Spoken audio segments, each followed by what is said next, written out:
View പോയിന്റിൽ ഇന്നെന്റെ അതിഥി റവന്യൂ മന്ത്രി ശ്രീ അടൂർ പ്രകാശാണ്. തുടർച്ചയായി മത്സരിക്കുന്നവരും അഴിമതി ആരോപണ വിധേയരും തെരഞ്ഞെടുപ്പ് രംഗത്ത് നിന്ന് മാറി നിൽക്കണം എന്ന VM സുധീരന്റെ കർക്കശമായ നിലപാടിനെ മറികടന്നാണ് അടൂർ പ്രകാശ് 5ാം തവണയും കോന്നിയിൽ മത്സരിക്കാനെത്തുന്നത്. വകുപ്പിന് നേരെ വിവിധ തരത്തിലുള്ള ആരോപണങ്ങൾ ഉയർന്നുവരികയും വിവാദ ഉത്തരവുകളുടെ പേരിൽ വിമർശനങ്ങൾ ഏറ്റുവാങ്ങേണ്ടി വരികയും ചെയ്യുന്ന സാഹചര്യത്തിലാണ് അടൂർ പ്രകാശ് ഇത്തവണ തെരഞ്ഞെടുപ്പിനെ നേരിടുന്നത്. അതുകൊണ്ട് തന്നെ വിവാദ ഉത്തരവുകൾക്ക് മേലുള്ള വിമർശനങ്ങൾക്ക് ഈ അഭിമുഖത്തിൽ അദ്ദേഹം മറുപടി പറയും എന്ന് ഞാൻ പ്രതീക്ഷിക്കുന്നു. Minister, welcome to my show. Shri Adoor Prakash, തുടർച്ചയായി മത്സരിക്കുന്നവർ മാറി നിൽക്കട്ടെ, അഴിമതി ആരോപണ വിധേയർ മാറി നിൽക്കട്ടെ, അങ്ങനെ കോൺഗ്രസിന്റെ പ്രതിച്ഛായ നന്നാക്കി പുതിയ ആളുകൾക്ക് കൂടുതൽ അവസരങ്ങൾ നൽകി ഒരു പുതിയ സ്ഥാനാർത്ഥി പട്ടിക നമുക്ക് കൊണ്ടുവരാം ജനങ്ങൾക്ക് മുന്നിൽ എന്നൊരു നിലപാടാണ് KPCC അധ്യക്ഷൻ VM സുധീരൻ ഈ തെരഞ്ഞെടുപ്പ് കാലത്ത് സ്വീകരിച്ചത്. അതിനുവേണ്ടി അദ്ദേഹം പൊരുതി നിൽക്കുകയും ചെയ്തു. ആ ആവശ്യം ന്യായമാണ് എന്ന് താങ്കൾക്ക് തോന്നുന്നുണ്ടോ? എല്ലാവർക്കും ഉണ്ടാകുന്ന അവകാശങ്ങൾ എനിക്കും ലഭ്യമാവുക എന്നുള്ളത് ഞാൻ കാണുന്നുള്ളൂ. മാറ്റി നിർത്താൻ തീരുമാനിക്കുന്നു, മാറ്റി നിർത്തുക. അതല്ലാതെ കണ്ട് എന്നെ സംബന്ധിച്ചിടത്തോളം എനിക്ക് കിട്ടിയേ മതിയാകൂ എന്ന ഒരു പിടിവാശി ഞാൻ ഒരിക്കലും അങ്ങനെ വെച്ചിട്ടില്ല.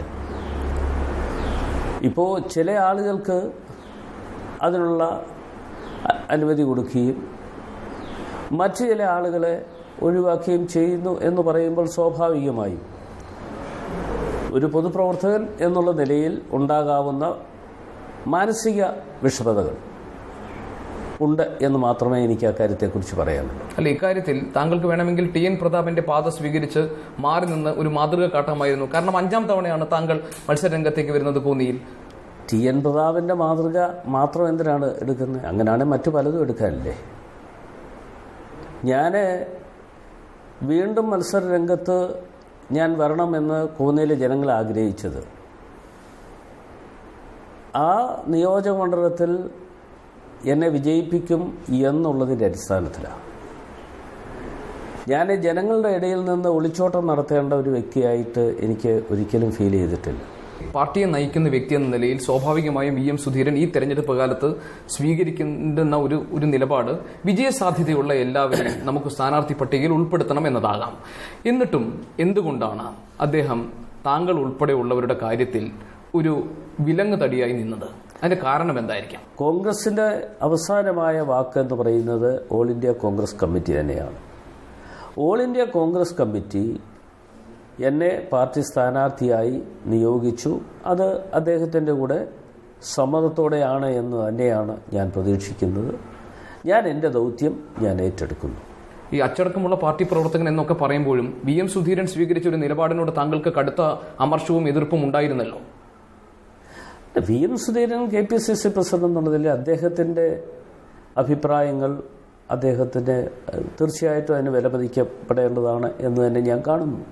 ഞാനതിനെയൊന്നും ചോദ്യം ചെയ്യപ്പെടുന്നില്ല. താങ്കൾ ചോദ്യം ചെയ്തിട്ടുണ്ട്. താങ്കളുടെ ഫേസ്ബുക്ക് പോസ്റ്റിൽ താങ്കൾ പറഞ്ഞത് ആദർശ രാഷ്ട്രീയത്തിന്റെ കുപ്പായം അണിഞ്ഞവർ കലക്കവെള്ളത്തിൽ മീൻ പിടിക്കാൻ ശ്രമിക്കുമ്പോൾ സ്വന്തം കുപ്പായത്തിൽ പറ്റിയിട്ടുള്ള ചേറിനെ കുറിച്ച് കേരളത്തിലെ ജനങ്ങൾ മനസ്സിലാക്കുമെന്നാണ്. VM സുധീരനെതിരെയാണ് താങ്കൾ പറഞ്ഞത്. ഞാൻ VM സുധീരനെ ലക്ഷ്യം വെച്ചുകൊണ്ടല്ല ഞാൻ. പിന്നെ ആരെ ലക്ഷ്യം? ഞാൻ അങ്ങനെ ഒരാളിനെ വ്യക്തിപരമായി, മറ്റു പല ആളുകളുണ്ടല്ലോ, ആദർശവാദികൾ അന്ന് നടിച്ചുകൊണ്ട് നടക്കുന്ന ഒട്ടനവധി ആളുകളുണ്ടല്ലോ. ഞാനത് പ്രത്യേകിച്ച് വിശകലനം ചെയ്യേണ്ട കാര്യമില്ല. നിങ്ങൾക്കൊക്കെ നന്നായി അറിയാവുന്ന ഒരുപാട് ആദർശവാദികൾ എന്ന് നടിച്ചുകൊണ്ട് നടക്കുന്ന ആളുകളുണ്ട്.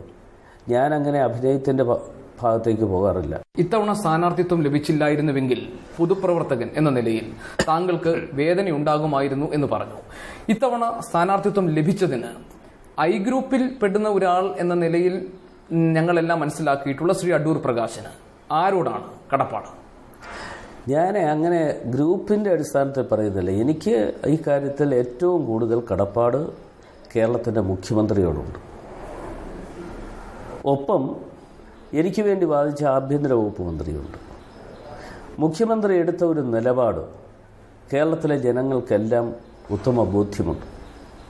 അദ്ദേഹത്തിൻ്റെ മന്ത്രിസഭയിൽ ഒരു അംഗം എന്നുള്ള നിലയിൽ എന്നെ ഏൽപ്പിച്ചിരുന്ന ചുമതലകൾ പൂർണ്ണമായ തോതിൽ അത് നിറവേറ്റുവാൻ വേണ്ടി ഞാൻ വളരെയധികം അധ്വാനിച്ചു. ഉമ്മൻചാണ്ടി നൽകിയിട്ടുള്ള ഈ ഉപദേശത്തിന്റെ അന്തസത്ത എത്രത്തോളം റവന്യൂ മന്ത്രി എന്ന നിലയിൽ പ്രായോഗിക തലത്തിൽ കൊണ്ടുവരാൻ താങ്കൾ ശ്രമിച്ചിട്ടുണ്ട്? അങ്ങനെ താങ്കൾ ആത്മാർത്ഥമായി ശ്രമിച്ചിരുന്നുവെങ്കിൽ ഇന്ന് താങ്കൾക്ക് നേരെ ഉയർന്നു വരുന്ന ഈ വിമർശനങ്ങൾ ഉണ്ടാകില്ലായിരുന്നു. ഞാൻ പറയുന്നത് മെത്രാൻ കായൽ വിവാദം, കടമക്കുടിയിലെ ഭൂമി നൽകിയ കാര്യം, നൂറുകണക്കിന് ആയിരക്കണക്കിന് ഏക്കർ ഭൂമിയാണ് സ്വകാര്യ സംരംഭകർക്ക് കുത്തകകൾക്ക് വേണ്ടി പതിച്ചു നൽകാൻ റവന്യൂ വകുപ്പിൽ നിന്ന് ഉത്തരവുണ്ടായത്. ഏറ്റവും ഒടുവിൽ ഇപ്പോൾ ഹോപ്പ് പ്ലാന്റേഷന്റെ കാര്യത്തിൽ സന്തോഷ് മാധവനുമായി ബന്ധപ്പെട്ടിട്ടുള്ള 128 ഏക്കർ ഭൂമിയുടെ കാര്യത്തിൽ ഇതിലെല്ലാം റവന്യൂ വകുപ്പും റവന്യൂ മന്ത്രി എന്ന നിലയിൽ താങ്കളും നടത്തിയിട്ടുള്ള ഇടപെടലുകൾ സംശയത്തിന് നിഴലിലാണ്. അതുകൊണ്ടാണ് കോടതി ഇടപെട്ട് ഇത് ഓരോന്നോരോന്നായി നിർത്തിക്കൊണ്ടിരിക്കുന്നത്. ഇന്ന് കേരളം ഏറ്റവും കൂടുതൽ പ്രയാസപ്പെടുന്ന എന്താണെന്ന് ചോദിച്ചാൽ, നമുക്ക് തൊഴിലവസരങ്ങൾ ചെറുപ്പക്കാർക്ക് ഉണ്ടാക്കി കൊടുക്കുക എന്നുള്ളതാണ്. ആ തൊഴിലവസരങ്ങൾ ഉണ്ടാക്കി കൊടുക്കുവാൻ ഒരു ഗവൺമെൻറ് എന്നുള്ള നിലയിൽ എടുക്കേണ്ട ചില തീരുമാനങ്ങൾ, ആ തീരുമാനങ്ങളുടെ അടിസ്ഥാനത്തിൽ എടുത്തിട്ടുള്ള ചില കാര്യങ്ങളുണ്ട്. ആ തീരുമാനങ്ങളുടെ അടിസ്ഥാനത്തിൽ ചില പദ്ധതികളുമായി പല വകുപ്പിൽ നിന്നാണ്, അത് പ്രത്യേകം ഞാൻ എടുത്തു പറയുകയാണ്. അല്ലാതെ അടൂർ പ്രകാശ് കണ്ണുമടച്ചുകൊണ്ട് റവന്യൂ വകുപ്പിൽ നിന്ന് ഇതെല്ലാം എഴുതി വെക്കാൻ വേണ്ടി ശ്രമം നടത്തി എന്ന് എന്നെ ആക്ഷേപിക്കുന്നത് ശരിയല്ല. ആ ഭാഗം ഞാൻ മനസ്സിലാക്കുന്നു. താങ്കൾ ഈ പറഞ്ഞതുപോലെ വിവിധ വകുപ്പുകളിൽ നിന്ന് കിട്ടുന്ന നിർദ്ദേശങ്ങൾ, അവിടെ പാസ്സാക്കിയിട്ടുള്ള കാര്യങ്ങൾ ഏറ്റവും അവസാനം റവന്യൂ വകുപ്പിൽ എത്തുമ്പോൾ വകുപ്പ് മന്ത്രി അറിയണ്ടേ ഇത് നിലവിലുള്ള നിയമത്തിന് വിരുദ്ധമാണ്, നെൽവയൽ തണ്ണീർത്തട സംരക്ഷണ നിയമത്തിന് വിരുദ്ധമായ തീരുമാനങ്ങൾ എങ്ങനെ താങ്കൾ എടുക്കുന്നു? രണ്ട്, താങ്കൾ പറഞ്ഞു തൊഴിലവസരങ്ങൾ സൃഷ്ടിക്കുന്ന കാര്യത്തിൽ, വിദ്യാഭ്യാസത്തിന്റെ കാര്യത്തിൽ, IT മേഖലയുടെ വളർച്ചയ്ക്ക് വേണ്ടിയിട്ട് സർക്കാർ നടത്തുന്ന ഇനിഷ്യേറ്റീവുകളെ കുറിച്ച്. എങ്ങനെയാണ് കടമക്കുടിയിൽ മൾട്ടി സ്പെഷ്യാലിറ്റി ഹോസ്പിറ്റലിന് വേണ്ടി 47 ഏക്കർ ഭൂമി നൽകാൻ തീരുമാനമുണ്ടാകുന്നത്? എങ്ങനെയാണ് മെത്രാൻ കായൽ നികത്തി ടൂറിസം പദ്ധതികൾക്ക് അനുമതി നൽകാൻ വേണ്ടിയുള്ള തീരുമാനമുണ്ടാകുന്നത്? സർക്കാരിന്റെ നിലനിൽക്കുന്ന നിയമങ്ങൾക്ക് വിരുദ്ധമായി ഒരു ഫയലിൽ ഒപ്പുവെക്കാൻ റവന്യൂ മന്ത്രിക്ക് എങ്ങനെ കഴിഞ്ഞു? താങ്കൾ അതിന് പ്രേരിപ്പിച്ചു? നിങ്ങൾ ചോദിച്ച ഒരു കാര്യം, മെത്രാൻ കായൽ ആരാ തീരുമാനമെടുത്തത്?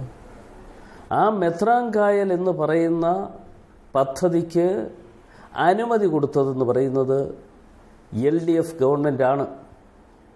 അതേക്കുറിച്ച് ഇന്ന് ചർച്ച വരുന്നില്ല. ഇന്ന് മെത്രാൻ കായലിന് വേണ്ടി ഏറ്റവും കൂടുതൽ തീരുമാനങ്ങൾ കൈക്കൊണ്ടത് എവിടെ എന്ന് ചോദിച്ചാൽ, ശ്രീ VS അച്യുതാനന്ദൻ കേരളത്തിൻ്റെ മുഖ്യമന്ത്രിയായിരിക്കുന്ന അവസരത്തിൽ അദ്ദേഹം ഇറക്കിയ ഉത്തരവ്, അദ്ദേഹത്തിൻ്റെ വകുപ്പ് ഇറക്കിയ ഉത്തരവുണ്ട്. ആ ഉത്തരവിൽ പറഞ്ഞിട്ടുള്ളത് വ്യവസായ വകുപ്പ്, അന്നത്തെ വ്യവസായ വകുപ്പ് മന്ത്രി ആരാണെന്ന് ഞാൻ പറയേണ്ട കാര്യമില്ലല്ലോ, ഇളമരം കരീം. ആ വ്യവസായ വകുപ്പിൽ നിന്ന് 2 പദ്ധതികളാണ് കൊടുക്കുന്നത്. കോപ്പി എൻ്റെ കൈവശമുണ്ട്. ഇപ്പോൾ ഇവിടെ ഇല്ല എന്നുള്ളതേ ഉള്ളൂ. ഞാനിതൊക്കെ എടുത്ത് കൃത്യമായി വെച്ചിട്ടുണ്ട്. വ്യവസായ വകുപ്പിൽ നിന്ന് കൊടുത്ത ഉത്തരവ് കൊടുത്ത ശുപാർശ എന്ന് പറയുന്നത്, 1 മെത്രാൻ കായൽ നികത്തി അവിടെ ടൂറിസം പദ്ധതി കൊണ്ടുവരിക, 1. 2 പത്തനംതിട്ട ജില്ലയിൽ ആറന്മുള ഗ്രീൻഫീൽഡ് എയർപോർട്ടും. ഇന്നതിനെയൊക്കെ എതിർക്കുന്നുണ്ടല്ലോ. അച്യുതാനന്ദൻ്റെ വാക്കുകൾ കേട്ടാൽ അദ്ദേഹം പറയുന്നത് അദ്ദേഹം ഇതൊന്നും അറിഞ്ഞിട്ടില്ല. താങ്കൾ ഈ പറഞ്ഞ കാര്യങ്ങൾ വ്യവസായ വകുപ്പ് ശുപാർശ നൽകി. അംഗീകരിച്ചു. അല്ല, ശുപാർശ ചെയ്ത് അംഗീകരിച്ചു. ഉത്തരവിറക്കി ഇത് നടപ്പാക്കാൻ വേണ്ടി. ഏത് ഈ മെത്രാൻ കായലിന്റെയും മറ്റ് ഉത്തരവിറക്കുക എന്ന് പറയുമ്പോൾ എന്താ, ഓരോ വകുപ്പും വരുന്ന ഒരു വർഷക്കാലം ചെയ്യാൻ പോകുന്നത് എന്തൊക്കെ എന്നതിനെക്കുറിച്ച് ശുപാർശ കൊടുക്കാൻ പറഞ്ഞ്, ആ ശുപാർശയുടെ അടിസ്ഥാനത്തിൽ ഗവൺമെന്റ് ഉത്തരവുണ്ട്. ഞാൻ എടുത്ത് കാണിക്കാം. മെത്രാൻ കായൽ നികത്തി അവിടെ ടൂറിസം പദ്ധതിക്ക് അനുമതി നൽകുന്ന ഉത്തരവ് ഇടതുപക്ഷ സർക്കാർ ഇറക്കി. അപ്പോൾ ഈ വകുപ്പ് ആ സർക്കാർ ഇറക്കിയതിന് ശേഷം ഇന്ന് അച്യുതാനന്ദനോട് ചോദിച്ചാൽ അച്യുതാനന്ദൻ പറയും ഇതൊന്നും ഞാൻ അറിഞ്ഞിട്ടില്ല, ഇതൊന്നും അങ്ങനെ സംഭവം ഉണ്ടായിട്ടില്ല എന്ന് പറഞ്ഞ് പൂച്ച പാല് കുടിക്കുന്ന പോലെ കണ്ണുമടച്ച് ജനങ്ങളെ കവളിപ്പിക്കുന്ന ഏർപ്പാട് ശരിയല്ല. മെത്രാൻ കായൽ കടമക്കുടി വയൽ നികത്തലുമായി ബന്ധപ്പെട്ട കാര്യങ്ങളിൽ താങ്കൾ പറഞ്ഞു കഴിഞ്ഞ ഇടതുപക്ഷ സർക്കാർ ഇതിൽ തീരുമാനമെടുത്ത് ഉത്തരവിറക്കിയെന്ന്. ഈ സർക്കാരിന്റെ കാര്യത്തിൽ റവന്യൂ വകുപ്പ് എന്താണ് ചെയ്തത്? എന്തുകൊണ്ടാണ് ആ കാര്യത്തിൽ തീരുമാനം ഞാൻ പറഞ്ഞല്ലോ, വിവിധ വകുപ്പുകൾ പല പദ്ധതികൾ കൊണ്ടുവരുന്ന അവസരത്തിൽ ആ പദ്ധതികളുമായി ബന്ധപ്പെട്ടുകൊണ്ട് അതാത് വകുപ്പുകളാണ് ക്യാബിനറ്റ് കൊണ്ടുവരുന്നത്. ക്യാബിനറ്റ് കൊണ്ടുവന്നു കഴിഞ്ഞാൽ അതിന് ഉത്തരവിറക്കാനുള്ള അവസരം മാത്രമാണ് റവന്യൂ വകുപ്പ് ഏറ്റെടുക്കുന്നത്. പക്ഷെ അത് നിയമം അനുസരിച്ച് അല്ലെങ്കിൽ അവിടെ ഒരു തീരുമാനം എടുക്കാമല്ലോ റവന്യൂ. അപ്പോൾ റവന്യൂ വകുപ്പിന് തീരുമാനമെടുക്കാം. ഞാൻ പറഞ്ഞു നിയമം അനുസരിച്ച് ഇപ്പോൾ ഫയൽ എന്റെ കൈവശം ഉണ്ടെങ്കിലല്ല എനിക്കിത് പരിശോധിക്കാൻ പറ്റുള്ളൂ. മിനിസ്റ്റർ, ഇക്കാര്യത്തിൽ വിവാദം ഉണ്ടായപ്പോൾ ഞാൻ ഓർക്കുന്നത്, തെറ്റുണ്ടെങ്കിൽ താങ്കൾ തിരുത്തണം, താങ്കൾ ആദ്യമായി പ്രതികരിച്ചപ്പോൾ പറഞ്ഞത് കുറെ ഫയലുകൾ എന്റെ മുന്നിൽ വന്നു പോയിട്ടുണ്ട്, അതിൽ ഒരു പക്ഷേ ഏതൊക്കെ ഫയൽ ഒപ്പിട്ടു എന്ന് ഇപ്പോൾ ഞാൻ കൃത്യമായി ഓർക്കുന്നില്ല എന്നായിരുന്നു താങ്കളുടെ ആദ്യ പ്രതികരണം. ഞാൻ അങ്ങനെ പ്രതികരിച്ചിട്ടില്ല, ഒരിക്കലും പ്രതികരിച്ചിട്ടില്ല.